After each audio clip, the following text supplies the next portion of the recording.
Over the weekend of April 21st to 23rd, 2023, a group of local scuba divers traveled to Somerset County, entered a lake, and descended to a depth of more than 2,000 feet above sea level. When we entered the water, I checked the altitude we were at, and we were at 2,885 feet when we were at the surface. We got to be the first individuals to dive the highest body of diveable water in the state of Pennsylvania. That body of water is Deer Valley Lake, part of Deer Valley YMCA Family Camp. So we've got that 125-acre lake, which allows us to do a lot of different boating and swimming opportunities. So we'll have canoes and kayaks.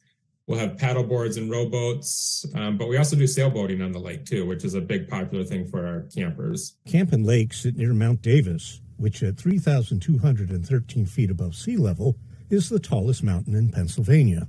The dive was organized by Dive Every Puddle, an initiative encouraging divers to check out their local dive spots. Not everyone can afford to go to the Caribbean every year a bunch of times. There's a lot of waterways in our own backyards that are either not very commonly explored or actually have a lot of cool attractions in them.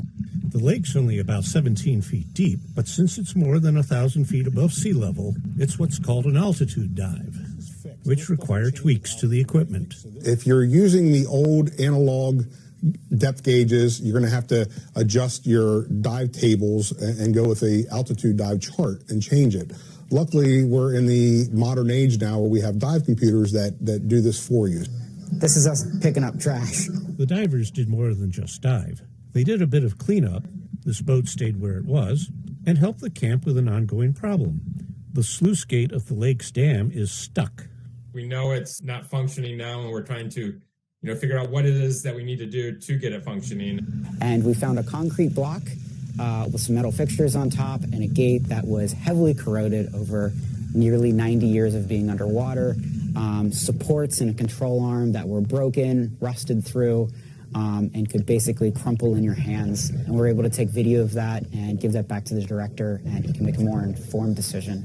And it's been great. I mean, it definitely let us know where we're sitting with things, and helps us to better, plan moving forward what we need to do to get this operational again.